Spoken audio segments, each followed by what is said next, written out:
Shattered glass. The scent of bleach burned my nostrils as I scrubbed harder at the stubborn wine stain on the pristine white tablecloth. My fingertips were raw, cracked from chemicals and the relentless 12-hour shifts at La Stella, the most exclusive Italian restaurant in the city. A place where a single meal cost more than my weekly paycheck. Where people like me were meant to be invisible. Maya. Table 7 needs resetting. The Cardano party will be here in 20 minutes. Marco, the floor manager, barely glanced at me as he passed, his voice clipped with the thinly veiled disdain he reserved for the cleaning staff. I nodded silently, my shoulders aching as I wrung out the cloth. The late October rain drummed against the tall windows, casting rippling shadows across the polished marble floors. Outside, the city lights blurred into watercolor smears of gold and silver, so different from the harsh fluorescent bulbs of my cramped apartment in the East District, where my twin daughters would be waiting. Emma and Lily, my 5-year-old miracles. The thought of their faces, identical button noses and mismatched socks, was the only thing keeping me upright.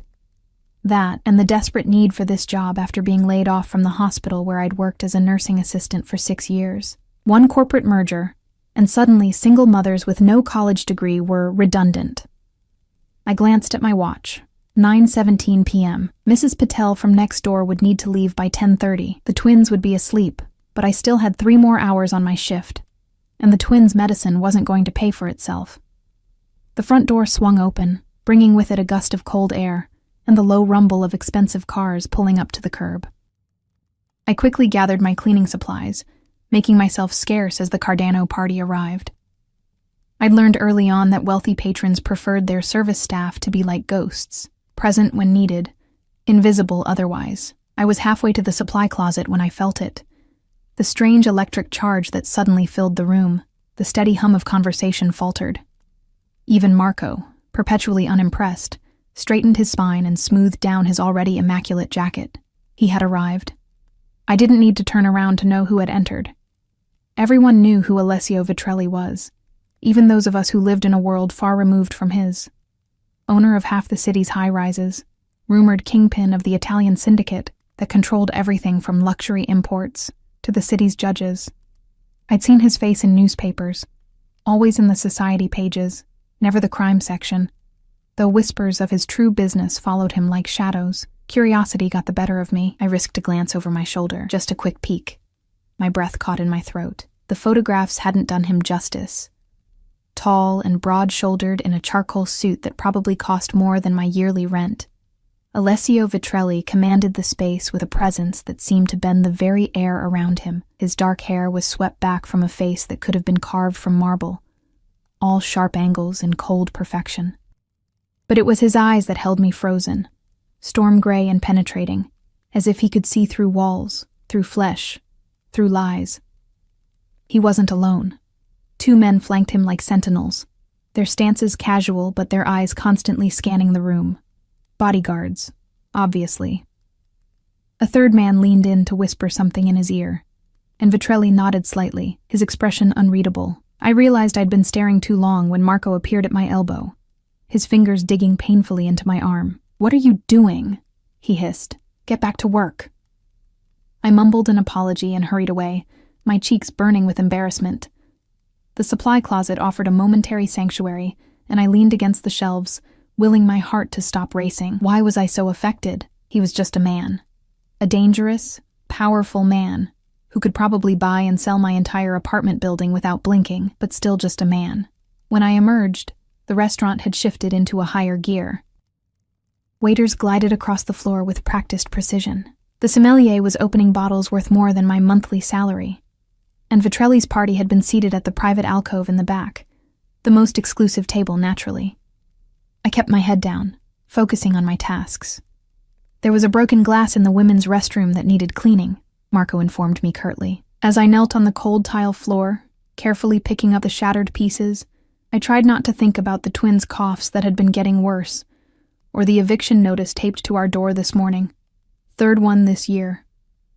"Mommy, why do we have to be quiet when the landlord knocks?" Emma had asked last week, her little face scrunched in confusion. I'd pulled her close, breathing in the scent of the dollar store shampoo that never quite got her curls untangled. "It's just a game we play, sweetie," I'd whispered, hating the lie. but hating the fear in her eyes more. A shard of glass sliced into my finger, jolting me back to the present. I bit back a cry as blood welled from the cut. Perfect. Just perfect. I wrapped my finger in a paper towel and finished cleaning up the glass, then slipped out to find a bandage from the first aid kit in the kitchen. The head chef glared as I rummaged through the supplies, but I'd grown accustomed to being treated like an inconvenience. The rest of the night blurred into a montage of spills and stains and aching feet. I was emptying a trash bin near the bar when I heard Marco's panicked voice. "What do you mean we're out of the 82 Brunello? Mr. Vitrelli specifically requested it." The sommelier spread his hands helplessly. "The last bottle was served to the ambassador last week. We have the 86. No. Marco ran a hand through his hair. "You don't substitute what Mr. Vitrelli asks for. Find it. Call other restaurants if you have to." I shouldn't have been listening. Should have kept my head down, stayed invisible. But the twins' faces flashed in my mind. Lily's wheezing that had worsened this morning, the prescription I couldn't afford to fill yet. "Excuse me," I said quietly, before I could think better of it. "I think there's another bottle." Both men turned to stare at me as if a mop had suddenly started speaking. "During inventory last week, I saw a bottle of 82 Brunello that had fallen behind the rack in the private cellar," I continued, my voice growing smaller under their incredulous gazes. "I reported it to Antonio, but he was busy with the delivery." The sommelier's eyes widened. "Show me," he demanded. 5 minutes later, I was vindicated as he carefully extracted the dusty bottle from its hiding place. "This is it," he confirmed, his earlier disdain replaced by something almost like respect. "How did you even notice this?" I shrugged. "I notice things. It's part of cleaning thoroughly." What I didn't say was that I'd spent 6 years in a hospital paying attention to details, because sometimes those details meant life or death. Marco snatched the bottle. "Get back to work," he ordered, but there was less bite in his tone than usual. I retreated to the main floor, resuming my invisible rounds. The restaurant had emptied somewhat, but Vitrelli's party remained, their low conversation occasionally punctuated by laughter. I kept my distance, focusing on the far side of the dining room. It was nearly midnight when disaster struck. I was clearing empty glasses from a recently vacated table when a drunken patron stood up abruptly, bumping into me. The tray tilted, and a half-full champagne flute tipped over the edge, splashing its contents directly onto the plush cream carpet. "Watch it," the man snapped, as if I had been the one to collide with him. "I'm so sorry, sir," I murmured, already dropping to my knees to blot the stain before it set. Marco materialized beside me, all cutting smiles for the patron and venomous glares for me. "Please forgive our clumsy staff," he simpered. Then, under his breath to me, "Clean it properly. If that stain sets, it's coming out of your pay." My stomach clenched. I couldn't afford another deduction. Not with Lily's medication and the rent already overdue. I hurried to get the specialized cleaning solution, then returned to scrub at the stubborn stain. The carpet was expensive, designed to repel liquids, but champagne was tricky, all that sugar.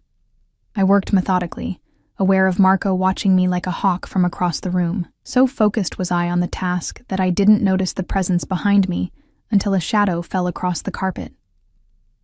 A pair of immaculately polished Italian leather shoes appeared at the edge of my vision.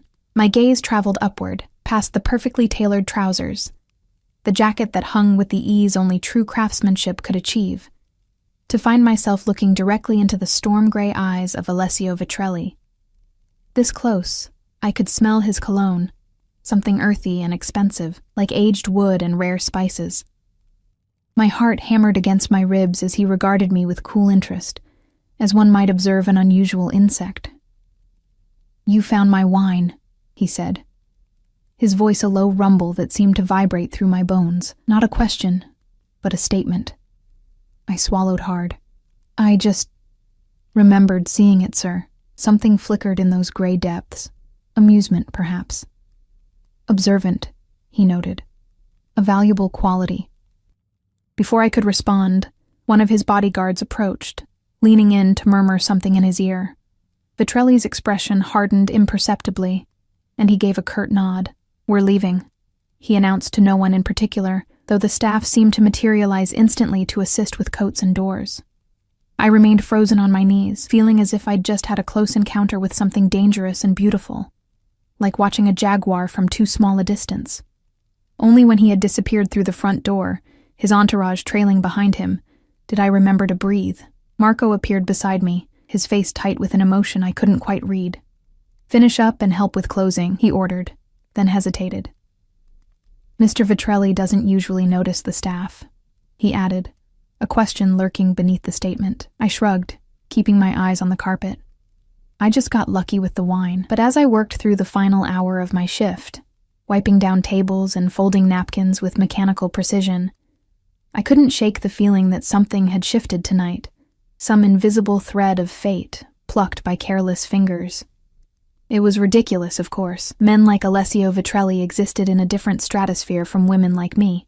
Our worlds had brushed against each other for the briefest moment, and now they would continue on their separate orbits, never to intersect again. How terribly, catastrophically wrong I was. Borrowed warmth. The rain had transformed into a deluge by the time my shift ended. Water sluiced down the restaurant's elegant awning and sheets as I huddled just inside the doorway, clutching my thin jacket around me. The last bus to my neighborhood had departed 20 minutes ago, and the thought of the long walk home in this weather made my already aching body protest. "You need cab fare?" asked Jenna, one of the waitresses, as she tugged on her raincoat. I shook my head, forcing a smile. "I'm fine. My apartment's not far." The lie came easily after years of practice. Pride was sometimes the only thing I owned that nobody could take from me. "Suit yourself." She shrugged, dashing out into the rain toward a waiting rideshare. I took a deep breath and stepped out from under the shelter of the awning. The cold water immediately penetrated my jacket, plastering my hair to my face and sending shivers down my spine. Head down, I began the long trek home, mentally calculating how many hours of sleep I could get before needing to wake the twins for their breakfast. 3 blocks from the restaurant, my phone buzzed. Mrs. Patel. "Maya? The little one's cough is worse," she said without preamble, her voice tight with concern. "She's having trouble breathing. I was going to call an ambulance, but I know how you feel about the expense." My heart dropped like a stone. "I'm on my way," I said, already breaking into a run, heedless of the rain soaking me to the skin. Lily had been born with asthma, her lungs just a little weaker than her sister's. Usually, her inhaler was enough to manage it, but the change in seasons always made it worse, and the prescription for her stronger medication was sitting unfilled at the pharmacy, because I'd had to choose between that and rent this month. I was so focused on getting home that I didn't notice the sleek black car gliding alongside me until it honked softly. I jumped, instinctively stepping away from the curb as the rear window rolled down. "You'll catch pneumonia," said a now familiar voice, deep and commanding. Alessio Vitrelli sat in the back seat, regarding me with those penetrating gray eyes. Up close, I could see flecks of silver in them, like metal shavings caught in storm clouds. "I'm fine," I said automatically, wrapping my arms tighter around myself as another violent shiver ran through me. His eyebrow arched slightly. "Clearly." The word dripped with sarcasm. "Get in." It wasn't a request, but my daughter was wheezing, possibly needing emergency care, and I didn't have time for whatever this was. "I appreciate the offer, but I need to get home to my daughters. One of them is sick." My voice cracked on the last word, betraying my panic. Something shifted in his expression, a barely perceptible softening. "Address?" he asked simply. I hesitated. Every instinct warned against telling this dangerous man where my children slept, but Lily's face floated before me, her lips tinged blue during her last bad attack, and practicality overrode caution. I rattled off my address in the East District, bracing for the flicker of disdain that usually crossed people's faces when they realized I lived in the city's poorest neighborhood. Instead, Vitrelli merely nodded and pushed the door open wider. "That's on our way. Get in." The interior of the car was warm and smelled of leather and that same woody cologne. A privacy screen separated us from the driver. The other bodyguard, the one who'd whispered in Vitrelli's ear at the restaurant, sat in the front passenger seat, his broad shoulders visible through the tinted partition. I perched on the edge of the seat, hyper-aware of the water dripping from my clothes, onto what was undoubtedly handcrafted Italian leather. "Thank you," I murmured, keeping my eyes fixed on my trembling hands. "You're the wine girl," he said after a moment of silence, his voice contemplative.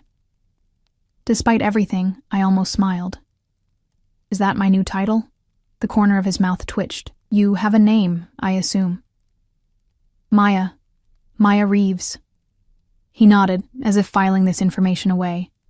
"Your daughter, what's wrong with her?" "Asthma. She's 5. I didn't know why I was telling him this. Perhaps it was the strange intimacy of the car, cocooned against the storm outside. Or perhaps it was simply that no one had asked me a direct question about my children in longer than I could remember. "Twins, you said, identical?" I blinked in surprise. "Yes. How did you—" "You mentioned daughters, plural, but referenced only one age."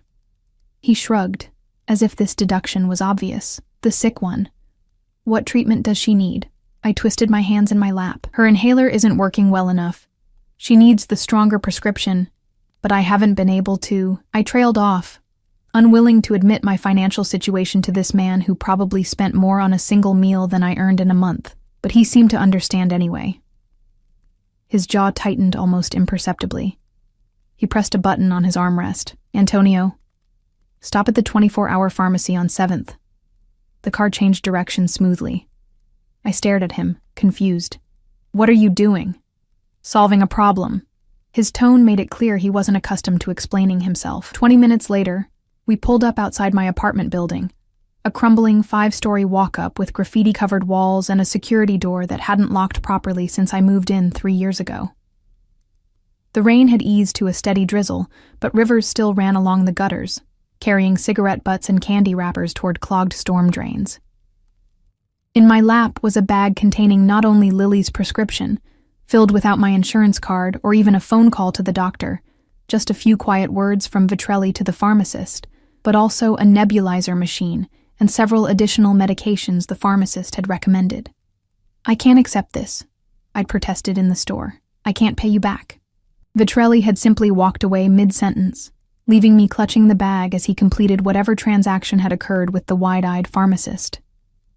Now, faced with the reality of my life, the stark contrast between his world and mine laid bare. Shame burned in my cheeks. "Thank you for the ride, and for this." I clutched the pharmacy bag like a lifeline. "I should go check on Lily." I reached for the door handle, but his voice stopped me. "Your building has no security." It wasn't a question. I sighed. "The landlord keeps promising to fix the door." His expression darkened. "And your apartment?" "3rd floor." "Look, I really appreciate everything, but I need to— I'm coming up." Again, not a request. Panic fluttered in my chest. "That's really not necessary." It wasn't an offer, Maya. My name in his mouth sounded different somehow, weighted with an authority that brooked no argument. Before I could protest further, he was out of the car, holding the door open for me. Rain beaded on his expensive wool coat, but he seemed indifferent to it. The bodyguard from the front seat materialized beside him, scanning the street with practiced efficiency. "Domenico stays with the car," Vitrelli explained, nodding toward the driver. "Stefano comes with us." I wanted to argue, to tell this presumptuous man that he couldn't just insert himself into my life, but Lily's wheezing cough echoed in my memory, and I swallowed my pride. If nothing else, Stefano looked strong enough to carry her to the car if we needed to go to the hospital. The stairwell smelled of damp concrete and someone's overcooked cabbage. A flickering fluorescent light cast sickly shadows as we climbed, making me acutely aware of every piece of peeling paint, every cracked tile. I'd long since stopped noticing these things, but seeing my daily environment through a stranger's eyes, especially one accustomed to luxury, made my throat tight with humiliation. Mrs. Patel's door opened before we reached the 3rd floor. She poked her head out, her silver-streaked hair in a hasty bun, concern etched on her kind face. "Maya, thank goodness. She's been asking for you." Her eyes widened as she registered my companions. "Oh. It's okay, Mrs. Patel. This is—" I faltered, unsure how to introduce Alessio Vitrelli. My boss? My benefactor? The mafia kingpin who bought my daughter's medicine? "A friend," he supplied smoothly. his voice warmer than I'd heard it before. He extended his hand to my neighbor, Alessio. "Thank you for looking after Maya's daughters." Mrs. Patel blushed like a schoolgirl as she shook his hand. Of course. Such sweet girls. I've moved them to your apartment, Maya." Lily seemed more comfortable in her own bed. I thanked her profusely, promising to bring her famous coconut cookies from the bakery near the restaurant, then hurried the remaining few steps to my door. The lock stuck, as it always did, requiring a specific jiggle and lift maneuver that I performed automatically. My apartment was small, one bedroom that I shared with the twins, a bathroom with temperamental plumbing, and a combined living room or kitchen area that I'd done my best to make cheerful with secondhand furniture and bright throw pillows. What it lacked in space and modern amenities, it made up for in cleanliness. I might not have much, but what I had was well cared for. The twins' artwork covered the refrigerator. A bookshelf overflowed with library books and yard sale finds. A collection of pine cones and pretty rocks, treasures from our Sunday walks in the park, lined the windowsill. It wasn't much, but it was ours. "Mommy?" A small voice called from the bedroom. "I'm here, baby," I answered, rushing toward the sound, pharmacy bag clutched tightly. The twins were curled together on the queen bed we all shared, two dark heads on the same pillow. Despite being identical, I could always tell them apart instantly. Emma sat up when I entered, her eyes wide with worry. Beside her, Lily's chest rose and fell with labored breaths, each inhalation a visible struggle. She kept saying her chest was tight, Emma reported solemnly, taking her role as the healthy twin very seriously. I sat on the edge of the bed, brushing damp hair from Lily's forehead. Her skin was clammy, and there was a faint bluish tinge around her lips that sent fear stabbing through me. "Mommy's here now," I murmured, already unpacking the nebulizer with shaking hands. "We're going to make you feel better." I was so focused on assembling the machine that I barely registered Vitrelli's presence until he knelt beside me, taking the nebulizer parts from my trembling fingers. "Let me," he said quietly, his large hands moving with surprising dexterity as he connected tubes and poured medication. I stared at him, bewildered by the incongruity of this powerful, dangerous man, assembling a child's breathing machine on my threadbare carpet. "My nephew has asthma," he explained, not looking up. "Go change out of those wet clothes before you get sick too. I'll finish this." Too exhausted and worried to argue, I grabbed dry clothes and ducked into the bathroom. When I emerged in sweatpants and a faded t-shirt, the nebulizer was running, its gentle hum filling the small bedroom. Lily sat propped against pillows, the mask over her nose and mouth, her breathing already easier. Emma had nestled against her side protectively. Even more surprisingly, Vitrelli sat on the edge of the bed, his suit jacket and tie removed, shirt sleeves rolled up to his elbows, revealing corded forearms dusted with dark hair. He was showing the girls something on his phone, a game or video that had even Lily smiling behind her mask. Emma looked up as I entered. "Mommy, Mr. Al says we can have pizza tomorrow. Real pizza from a restaurant, not frozen." "Does he now?" I raised an eyebrow at Vitrelli, who met my gaze unapologetically. "I also said only if Mommy agrees," he amended, the corner of his mouth lifting in what might have been the beginning of a smile. I should have been alarmed by how quickly he'd ingratiated himself with my children. I should have been wary of his motives, suspicious of his generosity.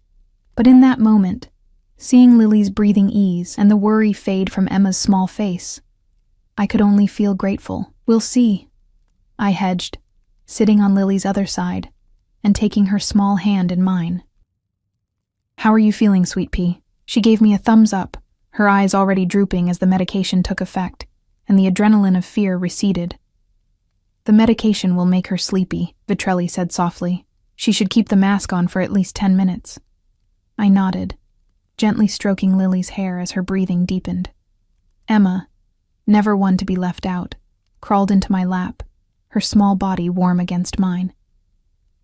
"You're all wet, Mommy," she complained, poking at my still damp hair. "It's raining," I explained, dropping a kiss on top of her head. "You should have taken an umbrella," she said with the absolute certainty of a 5-year-old. Vitrelli made a sound that might have been a chuckle.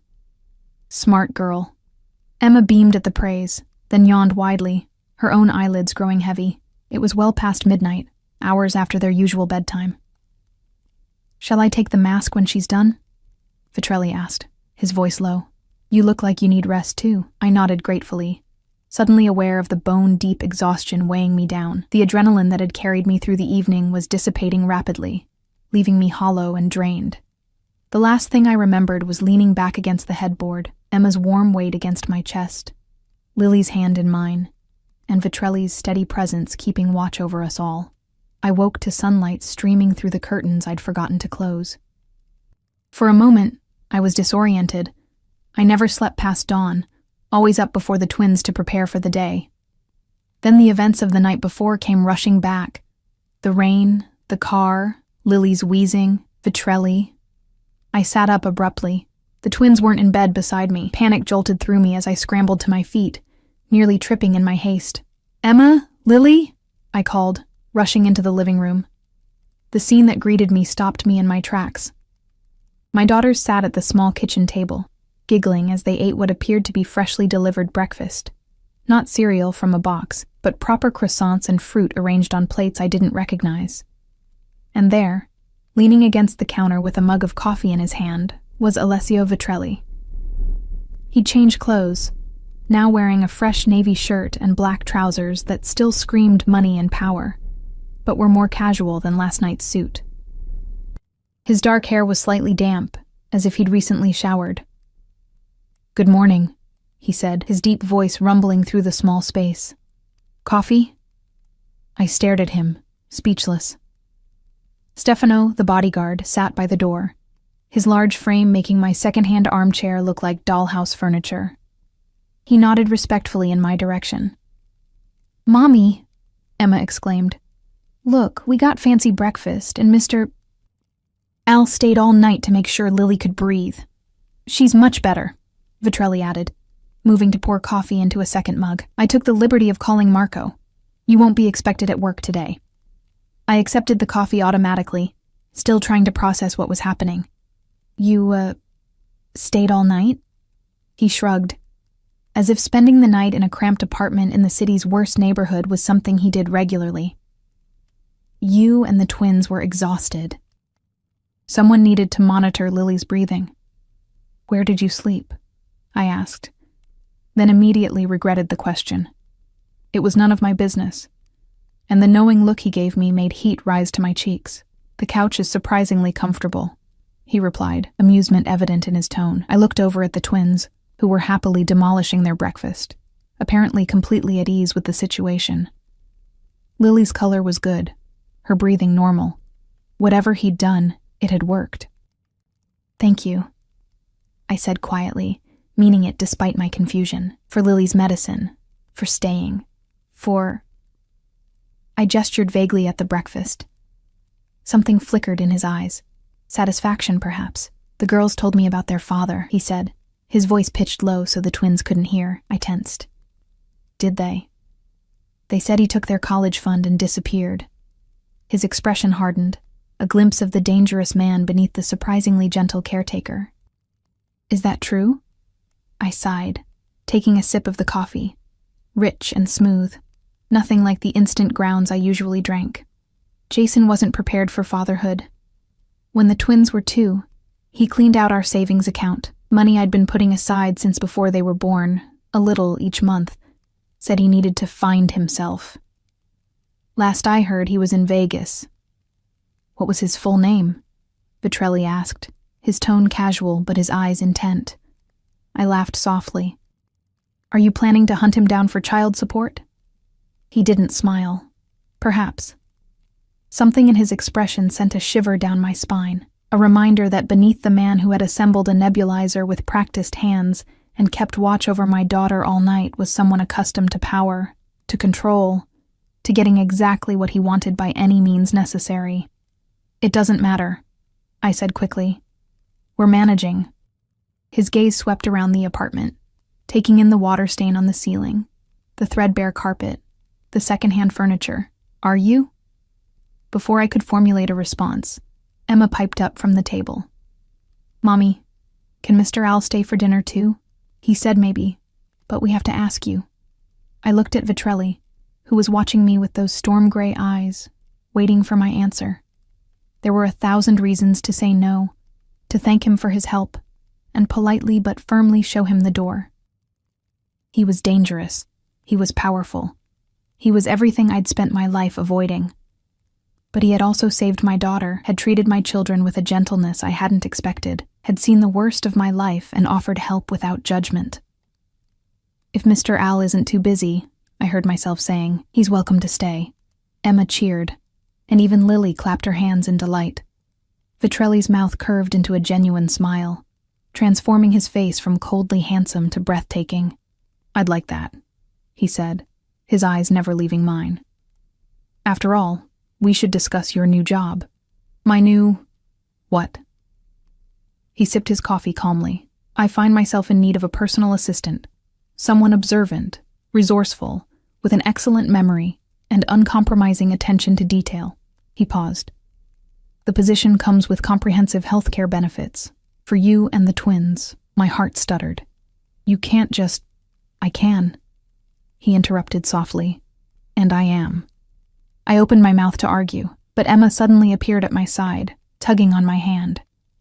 "Mommy," she whispered loudly. "Mr. Al told Lily and me that we're going to be okay now. He said he's going to take care of our family." I looked at Vitrelli sharply. "Did he?" He met my gaze steadily, unapologetic. "I protect what's mine, Maya. We're not yours," I replied automatically, even as something warm and dangerous unfurled in my chest. His smile was slow and certain, like a man who had all the time in the world and knew exactly how the game would end. "Not yet," he agreed, "but you will be." Gilded cage. 2 weeks later, I still couldn't quite believe the turn my life had taken. The day after Lily's asthma attack, Alessio had sent movers to pack up our meager belongings. By nightfall, the twins and I were installed in a spacious 3-bedroom apartment in one of his buildings downtown, a gleaming high-rise with a doorman, a rooftop garden, and security that made Fort Knox look like a playground. My protests had fallen on deaf ears. "It's closer to their new school," he'd said simply, as if moving us into an apartment that probably cost more per month than I made in a year was the most reasonable solution to a long commute. The new job turned out to be exactly what he'd described. I was his personal assistant, managing his schedule, handling correspondence, and generally keeping his chaotic business life in order. What he hadn't mentioned was the salary, triple what I'd made at the restaurant, or that the position came with a driver who took the twins to and from their new private school while I worked at Alessio's downtown office.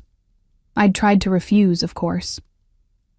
"I can't accept all this," I'd insisted, as he showed me around the apartment, the twins racing from room to room with excited squeals. "It's too much." He'd given me that look, the one that made my insides quiver. "Would you prefer your daughters remain in an unsafe building with inadequate heat and a landlord who ignores repair requests?" His voice had been soft, but the steel beneath was unmistakable. "Would you prefer Lily continue to struggle for breath because you can't afford her medication? Put that way." My objections seemed like foolish pride. And so I'd accepted. The apartment, the job, the school for the twins. I told myself it was temporary, just until I could save enough to stand on my own feet again. The lie was becoming harder to maintain with each passing day. "You look tired," Alessio commented, as he strode into his office, impeccable as always in a charcoal suit that emphasized the breadth of his shoulders. "Did Lily have trouble sleeping again?" I glanced up from the correspondence I was sorting. "Just a small coughing fit around midnight." The humidifier helped. He frowned, checking his watch. "Did you call Dr. Mercer?" "First thing this morning. He's stopping by the apartment at 6 to check on her." I hesitated. "You don't need to come. I'm sure you have more important things to do." Alessio's expression hardened almost imperceptibly.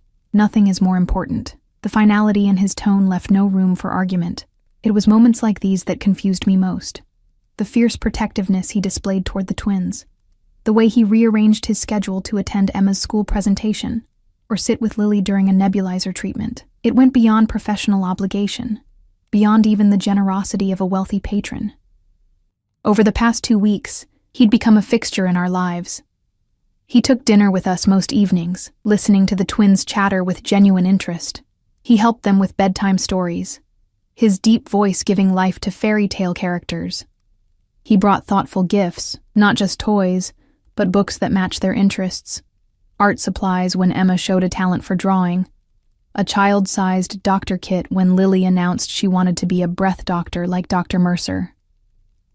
I told myself he was simply a man with resources who enjoyed helping people in need, but the way his eyes followed me when I moved around the apartment, the brush of his fingers against mine when he handed me coffee in the mornings, the low timbre of his voice when we spoke after the twins were asleep.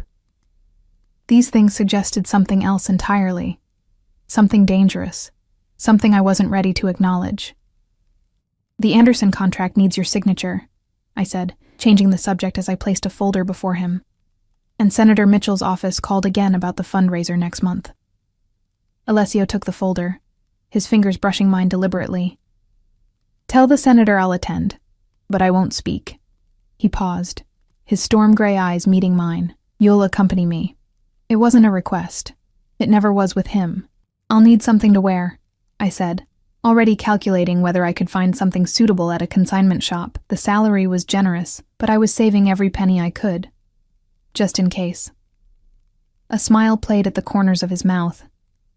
Already taken care of. Before I could respond, his office door opened. Stefano, now a familiar presence, stepped in. "Mr. Donati is here." Alessio's expression cooled instantly. He glanced at me. "That's all for now, Maya." I gathered my tablet and notes, recognizing the dismissal. As I moved toward the door, a tall man with silver-streaked dark hair entered. His expensive suit couldn't quite disguise the hardness in his eyes, the look of someone who had clawed his way to the top and enjoyed the blood under his fingernails. "Vitrelli," he said, his voice carrying a slight Italian accent. His gaze flickered to me dismissively, then back to Alessio.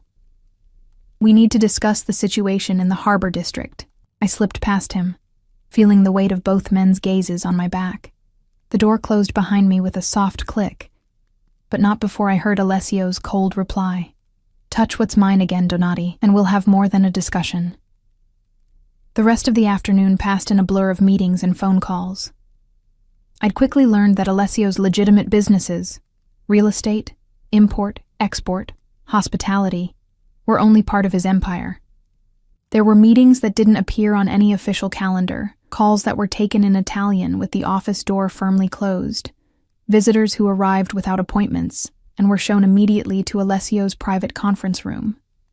I didn't ask questions. Some things were safer not to know. At 5:30, Alessio emerged from his office, sliding into his coat with fluid grace. "Ready?" he asked, though again, it wasn't really a question. The black Bentley waited at the curb, Domenico holding the door open as we approached. I'd grown somewhat accustomed to the luxury, though I still felt out of place among the soft leather and polished wood interior. "How was school?" I asked the twins when we arrived at the apartment. They'd been home for an hour already, supervised by Maria, the housekeeper who came with the apartment like it was the most natural thing in the world to have someone clean up after you. "I got a gold star for my math," Emma announced, proudly showing me a worksheet covered in neat numbers. "I made a friend," Lily added, her voice still slightly raspy but stronger than it had been in months. "Her name is Zoe, and she has light-up shoes." I smiled, hanging up my coat. "That's wonderful, sweetie. Can we get light-up shoes too?" Emma asked, looking from me to Alessio with calculated innocence. Before I could explain about budgets and priorities, Alessio nodded. "Of course. We'll go shopping this weekend." I shot him a look that he pretended not to notice as he loosened his tie and knelt to examine Emma's math homework more closely. This was our routine now, this strange domestic tableau that felt both foreign and increasingly natural. By the time Dr. Mercer arrived to check on Lily, we had settled into the comfortable rhythm of a family evening. Homework at the kitchen island, dinner preparations, the twins' cheerful chatter filling the space. "Her lungs sound much better," Dr. Mercer pronounced after examining Lily. He was a distinguished older man with kind eyes, who, I suspected, didn't make house calls for just anyone. "The new medication is working well. And how are you feeling, Miss Emma?" "I'm perfect," Emma declared, twirling to demonstrate her robust health. Dr. Mercer chuckled, packing his stethoscope away. Indeed you are. He turned to me. Continue with the current regimen. I'd like to see Lily again in 2 weeks, but call sooner if anything changes. Thank you for coming, Doctor, I said, walking him to the door. He glanced toward the kitchen, where Alessio was helping the twins set the table. Mr. Vitrelli is very involved with your daughters, he observed neutrally. I felt heat rise to my cheeks. He's been very generous. Dr. Mercer's expression remained professionally blank, but something knowing flickered in his eyes. I've known Alessio for many years, Maya. He's never shown this kind of interest in, he paused delicately, in family life. Before I could formulate a response, the doctor patted my arm kindly. Call if you need anything, day or night. After dinner, bath time and 2 bedtime stories, one from me, one from Alessio. The twins finally drifted off to sleep. I stood in their doorway, watching their peaceful faces, still marveling at how quickly they'd adapted to our new circumstances. Children were resilient that way, accepting good fortune without questioning its source or longevity. I wasn't so easily convinced. They're settled? Alessio asked, appearing beside me with 2 glasses of wine. I nodded, accepting the glass and following him to the living room. Floor-to-ceiling windows offered a panoramic view of the city lights. A glittering carpet spread beneath us. I still wasn't used to living in the sky. Thank you for having Dr. Mercer come, I said, taking a small sip of the wine, something rich and complex that probably cost more than I wanted to know. Alessio settled onto the sofa, his posture relaxed, but still emanating that unmistakable air of control. It's nothing. It's not nothing, I countered softly. None of this is nothing. The apartment, the school, the job. I gestured vaguely, encompassing all he had given us. Why are you doing this, Alessio? He regarded me steadily over the rim of his glass. Do you really need to ask? My heart quickened. I need to understand. He set his glass down deliberately, then leaned forward, his gaze never leaving mine. From the moment I saw you in that restaurant, on your knees cleaning up other people's messes, but still noticing everything around you, still carrying yourself with dignity, I knew you were different. His voice was low, intense. When I learned about your daughters, how you've sacrificed everything for them, it only confirmed what I already knew. And what was that? I barely recognized my own voice, breathless and uncertain. That you were meant to be mine, the simplicity with which he said it, as if stating an obvious fact rather than a shocking declaration, made my pulse stutter. You and those little girls. I set my glass down with a shaking hand. We're not possessions, Alessio. You can't just decide we belong to you. Can't I? There was no arrogance in the question, just genuine curiosity. I've given you security, comfort, opportunities for your daughters. I've made your lives better in every measurable way, because you had the power and resources to do so, I countered. That doesn't make us yours. He considered this, head tilted slightly. What would then? The question caught me off guard. What? What would make you mine? He leaned closer, his scent, that earthy cologne mingled with something uniquely him, enveloping me. Because I'm a patient man, Maya, but my patience has limits. Tell me what you need, and I'll provide it. The raw honesty in his voice made my chest tighten. This wasn't the calculated manipulation of a man accustomed to buying what he wanted. This was something else, something almost vulnerable beneath the power and control. I need time, I whispered. This has all happened so fast. 2 weeks ago, I was worried about eviction notices and medical bills. Now I'm living in a penthouse with a job I never applied for, and a man who says I belong to him. His jaw tightened, but he nodded once, sharply. Time, then. But understand this, Maya. I protect what's mine, whether you've accepted it yet or not. You and those girls are under my protection now. Nothing and no one will harm you. The conviction in his voice sent a shiver down my spine, half fear, half something else I wasn't ready to name. Is that what you were discussing with Mr. Donati today? Protection? His expression shuddered instantly. You don't want to know about Donati, but I did. In the 2 weeks I'd worked for him, I'd pieced together enough to understand that beneath Alessio's legitimate business empire lay something darker, more dangerous. The hushed conversations, the coded messages, the meetings that occurred after hours with men whose eyes held the same hard calculation as Donati's. All pointed to the rumors I'd heard long before I met him. "If I'm going to be part of your life," I said carefully, "I need to know what that means. All of it." He studied me for a long moment, his expression unreadable. Then he sighed, running a hand through his dark hair in a rare gesture of uncertainty. "My father came to this country with nothing," he began, his voice low. "He built a life for our family the only way he could, by providing services others were unwilling or unable to provide themselves. Protection, dispute resolution, access to goods that weren't easily available through conventional channels.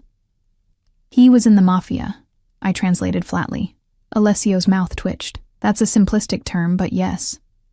When he died, I inherited not only his legitimate businesses, but his other obligations. I've spent the past decade legitimizing as much as possible, but some associations can't be severed so easily. Like Donati." His expression hardened. "Donati is a problem that will be dealt with." I swallowed hard, suddenly aware of the dangerous ground I was treading. Is he a threat? Not anymore. The cold certainty in his voice made my blood run cold. I stood abruptly, needing space, air, distance from the intensity of his gaze. "I should check on the twins." His hand caught mine as I turned to go, his grip gentle but immovable. "You asked for honesty, Maya. This is who I am. I've built an empire, some of it in the light, some in shadow. I protect what's mine with every resource at my disposal." His thumb traced circles on my wrist, sending tingles up my arm. "But I would never bring darkness to your door or to those little girls. You are separate from that world. Sacred." The raw sincerity in his voice made my heart clench. Despite everything, the unnerving declarations of possession, the glimpses of a dangerous world beneath the polished exterior, I believed him. In the 2 weeks I'd known him, he'd shown nothing but gentleness toward me and the twins. Whatever violence and power lay in his hands, he'd used them only to shield us, never to threaten. "I believe you," I said softly. Something flickered in his eyes, relief, perhaps, or triumph. He tugged gently on my hand, drawing me back down beside him, closer than before. "Then trust me when I say you have nothing to fear," he murmured, his free hand coming up to brush a strand of hair from my face. "Not from me. Not from anyone." His touch lingered, fingers trailing along my jawline with exquisite gentleness. My breath caught as his gaze dropped to my lips, the intent in his storm-gray eyes unmistakable. "Alessio," I whispered, unsure if I was warning him away or inviting him closer. "Tell me to stop," he said, his voice a low rumble that I felt more than heard. I should have. This man had upended my life, had declared ownership of me and my children with casual certainty, had admitted to connections with a criminal underworld I could scarcely comprehend. Everything about him screamed danger. But in that moment, with his warmth so close and his eyes dark with desire, I couldn't form the words. His lips met mine with surprising gentleness, a question rather than a demand. I answered without thinking, my hands finding their way to his shoulders. Feeling the solid strength beneath expensive fabric, he tasted of wine and something darker, more addictive. His hands remained respectful, one at my waist, the other cradling my face as if I were something precious, breakable. When we finally parted, both breathing harder, he rested his forehead against mine. "You see," he murmured. "Already mine." Reality crashed back like a cold wave. I pulled away, shaken by how easily I'd fallen under his spell. "That doesn't mean what you think it means." Instead of anger, his expression held only patient certainty. "It means exactly what I think. You're fighting it because you're afraid. Not of me, but of depending on someone after being alone for so long." His hand found mine again, fingers intertwining. "But you're not alone anymore, Maya. And you never will be again." The promise in his words terrified and tempted me in equal measure. Before I could respond, my phone buzzed with a text message. I glanced at it automatically, then froze. The number was unfamiliar, but the message sent ice through my veins. "Does Vitrelli know the truth about the twins' father? Would be a shame if he found out, wouldn't it? Maybe we should talk. J. Jason." It had to be. But how had he found me? And what did he mean about the truth? What is it? Alessio asked, instantly alert to my distress. I forced a smile, turning off the screen. Nothing important. Just a reminder about a school form for the twins. He studied me for a moment, clearly not believing me, but didn't press. It's getting late. You should rest. I nodded, grateful for the reprieve. Good night, Alessio. He caught my hand as I stood, bringing it to his lips in a gesture that shouldn't have felt so intimate. Sweet dreams, Maya. That night, I lay awake long after the apartment had gone quiet, staring at the message on my phone. Jason had been out of our lives for 3 years. Why resurface now? And how had he even known about Alessio? The sick feeling in my stomach intensified as I considered the implications. If Jason was back, if he started making demands or threats, everything I'd built for the twins could come crashing down. Worse, if Alessio discovered the secret I'd kept hidden for 5 years, his protection might vanish as quickly as it had appeared. Because the truth was, Jason wasn't just some boyfriend who'd stolen our savings and disappeared. He was the twins' father on paper only. The real father was a man I'd met just once. A wealthy businessman passing through town who'd bought me a drink, then another, then invited me back to his hotel. I'd been young, naive, desperate for one night of feeling special instead of invisible. I never told him about the pregnancy, never tried to find him. The twins were mine, and mine alone. But now, with Jason's threatening message burning a hole in my phone and Alessio's possessive declaration echoing in my ears, I wondered how long I could keep my secrets buried, and what would happen when they inevitably came to light. As if summoned by my thoughts, a soft knock sounded at my bedroom door. I hastily wiped away tears I hadn't realized I'd shed and called, "Come in." The door opened to reveal Alessio, still fully dressed despite the late hour. His expression was troubled, his usual composure fractured by something that looked almost like uncertainty. "You're crying," he observed, moving to sit on the edge of my bed without invitation. "Tell me why." It wasn't a request. With him, it never was. Just overwhelmed, I said, the half-truth sticking in my throat. His eyes, silver in the dim light from the hallway, studied me with unsettling intensity. "There's more." I looked away, unable to meet his gaze. "Alessio, please. It's late and I'm tired." His hand caught my chin, gently but firmly turning my face back to his. "No more secrets between us, Maya. Not now, not after tonight. One kiss." And he thought he had the right to all my truths. The presumption would have angered me if not for the genuine concern in his eyes. "Some secrets are mine to keep," I whispered. His jaw tightened. "Not from me. Not anymore." We stared at each other in the half-darkness, locked in a silent battle of wills. I knew, with bone-deep certainty, that this was a defining moment, that whatever I chose to reveal or conceal would shape everything that followed. In the end, it was the memory of his gentleness with the twins that decided me. Whatever else Alessio Vitrelli might be, he had shown nothing but care for my daughters. They deserved stability, protection, the security he offered. And if that meant risking his rejection of me, it was a price I had to pay. "Jason texted me tonight," I said finally, my voice barely audible. "He's threatening to tell you the truth about the twins' father." Alessio went very still, his expression unreadable. "And what truth would that be?" I took a deep breath, closing my eyes against the tears that threatened again. That he's not their biological father. That no one is. At least, no one who's been in their lives. When I dared to look at him again, his face was like stone. "Explain." "The loneliness after my mother died. The night in the hotel bar, the handsome stranger whose name I barely remembered, whose face had blurred in my memory, until all that remained was the kindness in his eyes when he'd kissed me goodbye in the morning. I never told him," I finished, my voice hoarse from emotion. "When I found out I was pregnant, I was alone. Then I met Jason, and he seemed so excited about the babies. He signed the birth certificates, promised we'd be a family. I wanted to believe him. Throughout my confession, Alessio remained motionless, his expression revealing nothing of his thoughts. When I finally fell silent, the weight of his judgment seemed to press on my chest until I could barely breathe. "So Jason is leveraging this information. he said at last, his voice controlled, dangerously soft, threatening to tell me the twins aren't his biological children, as if that would change how I feel about them.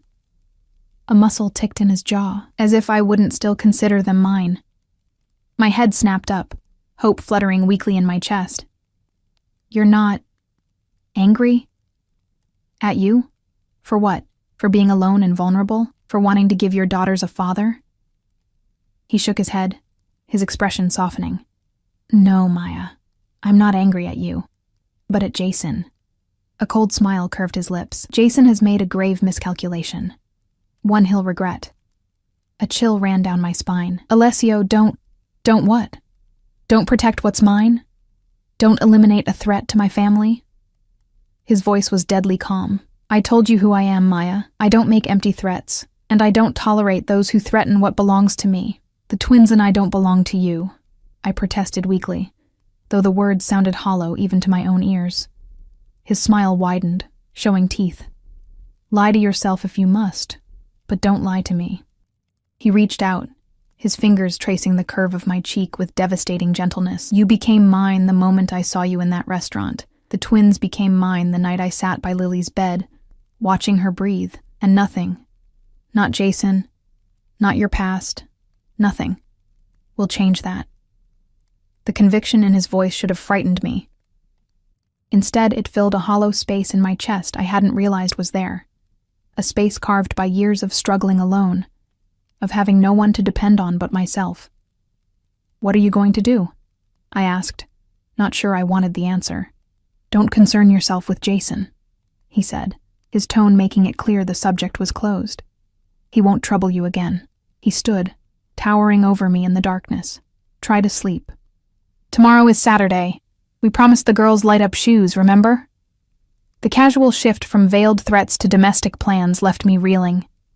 Before I could respond, he bent down and pressed a kiss to my forehead, his lips lingering against my skin. Sleep well, Maya, he murmured. You're safe now, all of you. As he moved to the door, I found my voice. Alessio? He paused, looking back. Thank you, I said softly. For still wanting you? He finished, his voice a low rumble in the darkness. Never doubt that, Maya. Never. After he left, I lay awake, staring at the ceiling. I should have been terrified by his casual references to eliminating Jason, by his unwavering certainty that we belonged to him. I should have been planning our escape from this gilded cage he'd built around us. Instead, for the first time in years, I felt something like peace settle over me. Whatever Alessio was, dangerous, possessive, ruthless, he was also a shield between my daughters and a world that had never shown them much kindness. And perhaps, whispered a treacherous voice in my heart, he could be a shield for me too. The last thought before sleep claimed me was simple, startling in its clarity. I was falling for a man who called himself owner, when what he meant was protector, and God help me, I was beginning to think they might be the same thing after all.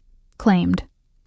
The next 3 months passed in a blur of domesticity, interspersed with moments that reminded me exactly who Alessio Vitrelli was. We settled into a routine that felt surreal in its normalcy. Weekday mornings were a cheerful chaos of breakfast preparations, school bags, and last-minute permission slips. Weekends brought outings to parks, museums, and the occasional movie, Stefano and Domenico always discreetly present but never intruding. Evenings were filled with homework, dinner conversations, and bedtime stories. I continued working as Alessio's assistant, gradually taking on more responsibilities as I proved my competence. The work was challenging but fulfilling, organizing his legitimate business affairs while carefully avoiding any knowledge of the other side of his empire.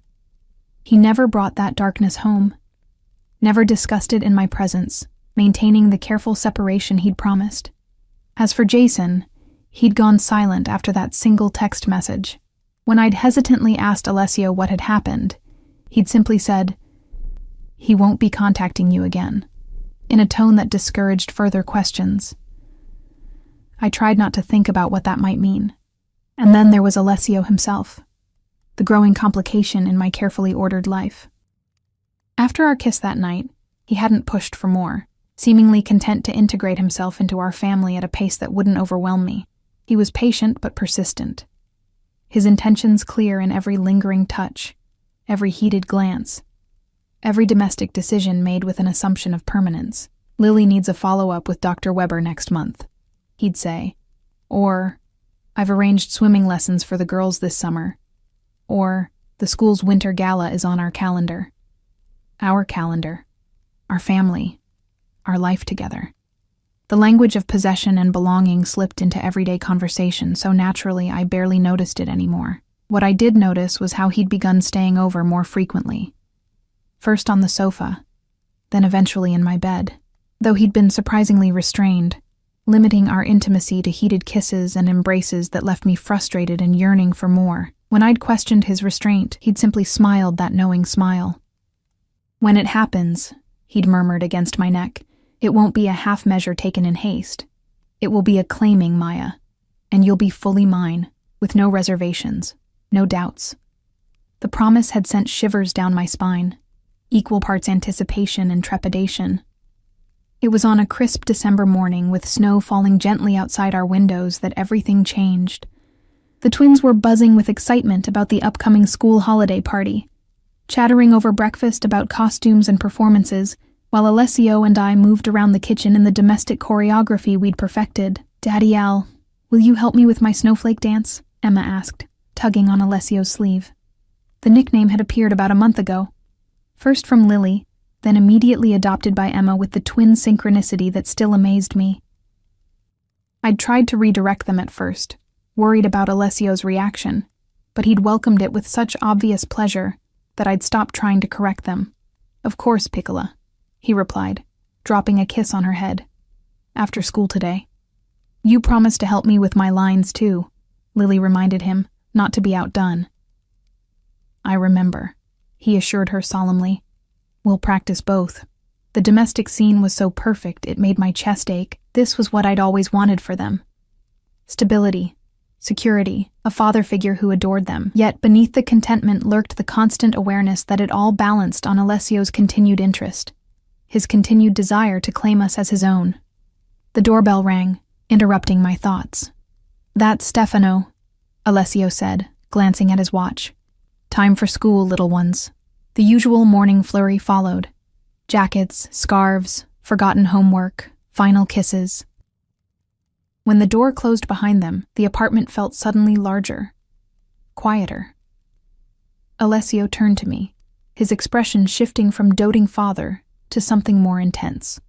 "We need to talk," he said, reaching into his pocket and withdrawing a small velvet box. My heart stuttered to a halt, then resumed at double speed. "Alessio." He placed the box on the kitchen island between us, making no move to open it. "3 months ago, I told you that you and the twins were mine. I've given you time to accept that truth, to see that I can be what you all need." I stared at the velvet box, unable to tear my gaze away. "Is that what I think it is? Look at me, Maya." I forced my eyes up to his. The intensity in his storm-gray gaze nearly knocked the breath from my lungs. "I want to make it official," he continued. "I want the twins to be legally mine. Adoption papers are being drawn up, and I want you to be my wife." Despite suspecting what was coming, the blunt declaration still caught me off guard. "You don't do anything halfway, do you?" A slight smile curved his lips. "Never." I gestured at the box. "Aren't you going to ask properly? Get down on one knee?" His eyebrow arched. "I don't beg, Maya, even for things I want desperately." His voice softened. "But I will ask. Will you marry me? Will you allow me to adopt Emma and Lily? To give them my name, my protection, everything I have to offer?" The question hung between us, weighted with significance beyond an ordinary proposal. This wasn't just about love or companionship, though I couldn't deny those feelings had grown steadily over our months together. This was about accepting all of him. The tender father who braided the twins' hair, the powerful businessman who commanded respect, and the dangerous man who made problems disappear. "If I say yes," I began carefully, "I need promises from you." His expression remained impassive, but I'd learned to read the minute changes, the slight tightening around his eyes that indicated wariness. "What promises?" "The twins must always be shielded from your other business. Completely." He inclined his head. That was never in question. I won't be involved in anything illegal. I won't turn a blind eye if you ever put them at risk through your connections. Their safety is my highest priority, he said, his voice hardening. I would die before allowing harm to come to them. Or to you. I took a deep breath. And I need to know what happened to Jason. This time his expression did change.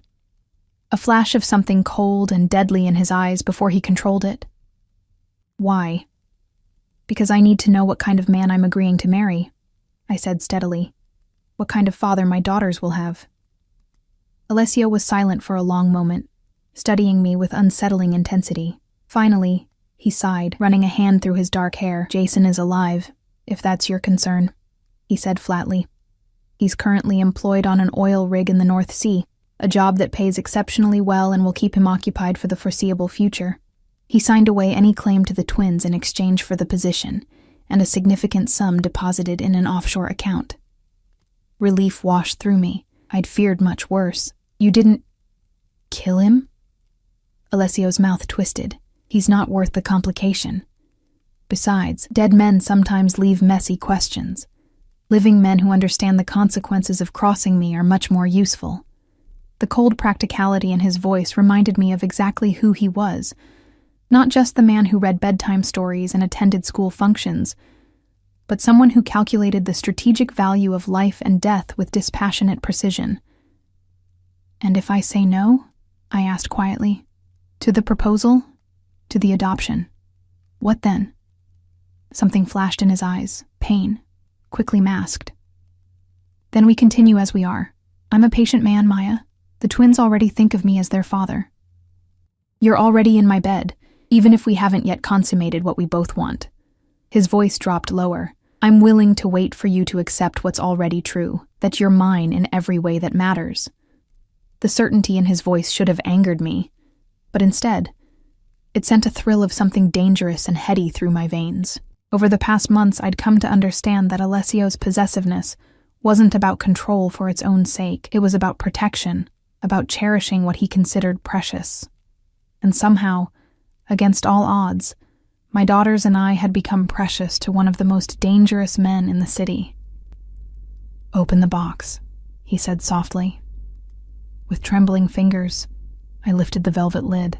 Nestled inside was a ring that took my breath away, not for its obvious value, though the central diamond was certainly impressive, but for its thoughtful design. The diamond was embraced by two smaller stones, one pink and one blue, the twins' birthstones, and the band was engraved with delicate vines that reminded me of the botanical illustrations in the vintage book we'd found at a museum gift shop, the one that had made me pause with unexpected delight.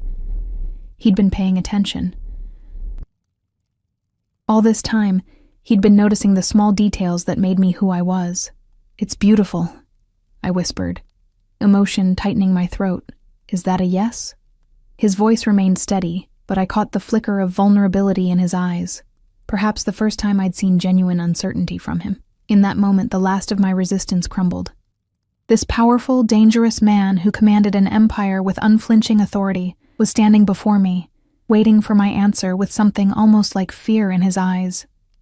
He, who took what he wanted without hesitation, was asking for my consent to make official what he already considered fact.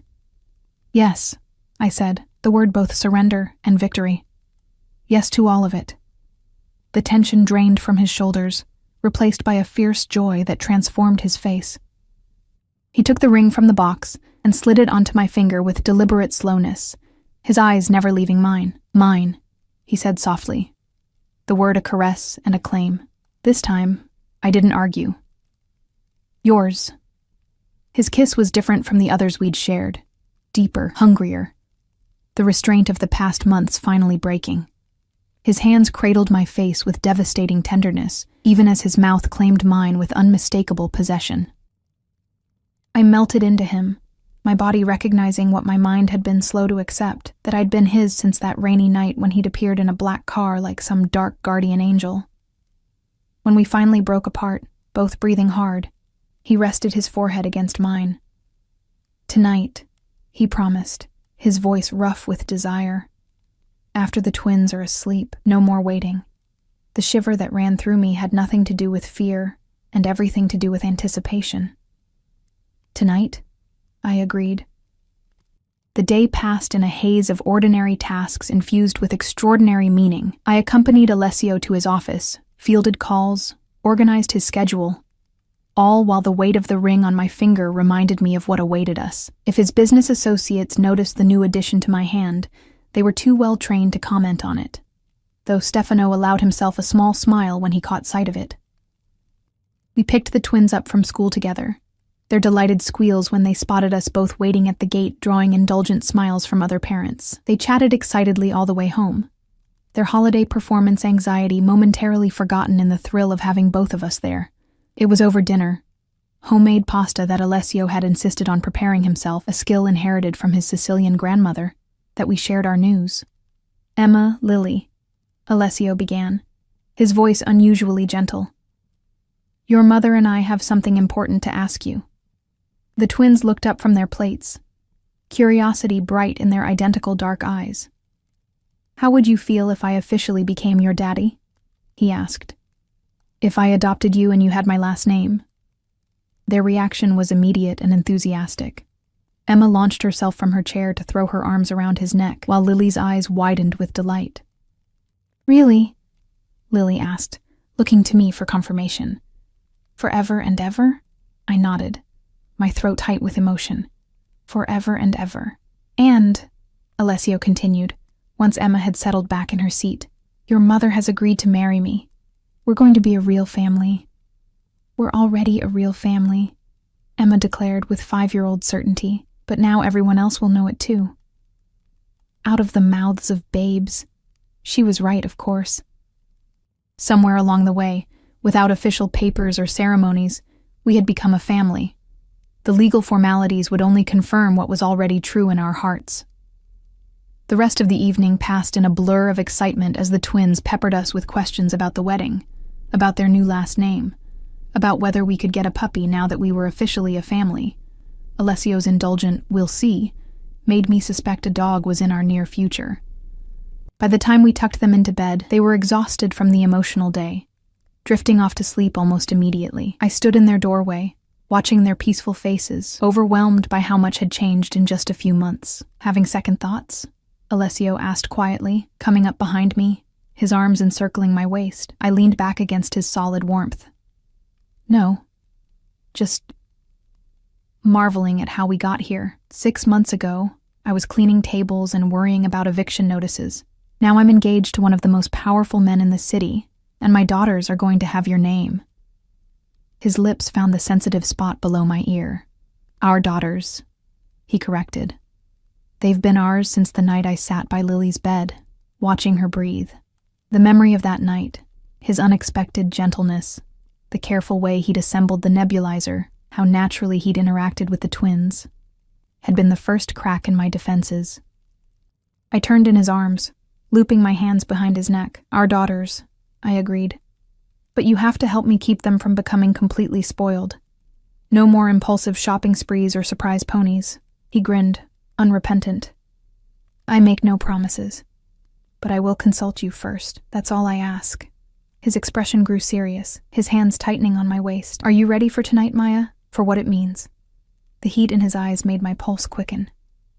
"Yes." "Once we do this, there's no going back," he warned softly. "You'll be mine completely, body, heart, future. I don't share what belongs to me and I don't let it go." The possessiveness in his voice should have alarmed me, but instead, it sent a thrill of anticipation down my spine. Over these months, I'd come to understand that Alessio's need to possess wasn't about control for its own sake. It was about protection, about cherishing what he valued above all else. "I understand," I whispered. His smile was slow and predatory. "Do you?" Before I could respond, he swept me into his arms with startling ease, carrying me toward the master bedroom. I wrapped my arms around his neck, breathless with anticipation and a strange sense of inevitability, as if every moment since that rainy night had been leading us here, to this claiming. The bedroom door closed behind us with a soft click, and Alessio set me gently on my feet. His eyes never left mine as he began unbuttoning his shirt with deliberate slowness. "Last chance to change your mind," he said, his voice rough with desire. In answer, I reached for the hem of my own sweater, pulling it over my head in one fluid motion. His eyes darkened as they took in the simple lace of my bra, his control visibly fraying. "No going back," I agreed softly, reaching for him. What followed was everything he'd promised, acclaiming in the truest sense, his hands and mouth learning every inch of me with possessive thoroughness, his whispered Italian endearments and commands leaving me breathless. There was tenderness in his touch, but also an unmistakable ownership that should have frightened me, but instead drove me higher, until pleasure crested in waves that left me gasping his name. Afterward, as we lay tangled in sheets, my head on his chest and his fingers tracing patterns on my bare shoulder, he spoke the words I'd been waiting to hear. "I love you," he said simply. "You and the twins. You're everything I never knew I needed." I lifted my head to look at him, finding unexpected vulnerability in his storm-gray eyes. "I love you too," I whispered, the truth of it settling into my bones. "Even though you're bossy and overprotective and impossibly stubborn." He laughed, the sound rumbling through his chest against my ear. "You wouldn't want me any other way." "No," I agreed, smiling. "I wouldn't." We fell into comfortable silence, the gentle rhythm of his heartbeat lulling me toward sleep. Just as I was drifting off, a small sound from the doorway caught my attention. Emma stood there in her favorite unicorn pajamas, her dark hair tousled from sleep, her eyes wide. "Emma?" I sat up quickly, clutching the sheet to my chest. "What's wrong, sweetie?" "Lily had a bad dream," she reported solemnly. "She's crying." Before I could move, Alessio was already out of bed, pulling on his discarded pants with efficient movements. "I'll check on her," he said, dropping a kiss on my forehead. "You rest." I watched as he scooped Emma into his arms, her small hands immediately wrapping around his neck with complete trust. He whispered something that made her giggle, then carried her back toward the twins' room with the easy confidence of a man who had found his place in the world. My fiancé, my daughter's father, a dangerous man to the rest of the world, but to us, a protector, a provider, a safe harbor. I settled back against the pillows, fingering the engagement ring that sparkled in the soft light from the bedside lamp. The path that had led us here was unconventional, to say the least. From a chance meeting in a restaurant to a rainy night rescue, from a mafia boss's unexpected kindness to a family forged in the most unlikely circumstances. 6 months ago, I'd been a single mother struggling to keep my daughters fed and housed, invisible to the world of power and privilege that Alessio inhabited. Now I was about to become his wife. The twins were about to become his legal daughters, and the future stretched before us, complex perhaps, given who he was, but secure in ways I'd never dared to hope for. I heard his voice in the other room, deep and soothing as he comforted Lily, followed by the twins' soft laughter. The sound wrapped around my heart like a warm embrace. Whatever complications came with loving a man like Alessio Vitrelli, this made it all worthwhile. The family we'd become, the love that had grown between us, the certainty that my daughters would never again want for anything, least of all, a father's devotion. When he returned to our bedroom sometime later, his expression was soft with an emotion I was still getting used to seeing on his usually guarded face.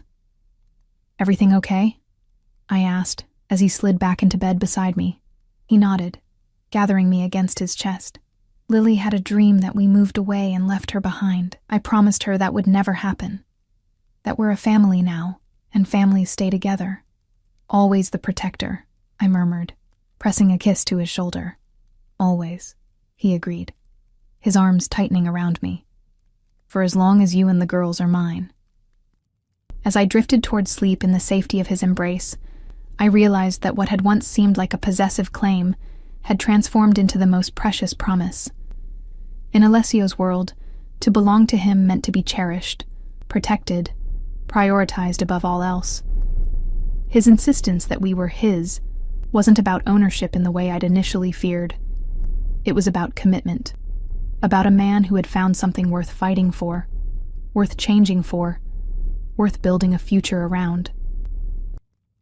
And somehow, Against all odds, that something was us. The last thought before sleep claimed me was how strange life could be, that I would find completion in the arms of a man who had once terrified me, that my daughters would find a father in the most unexpected place, that what had begun as a desperate night in the rain would end in a love so fierce it redefined everything I thought I knew about belonging. Mine, Alessio whispered against my hair, already half asleep himself. My family. This time, I didn't correct him, because he was right. We were his, just as completely as he was ours. And in that mutual claiming, we had found something precious and rare. A love strong enough to build a future on.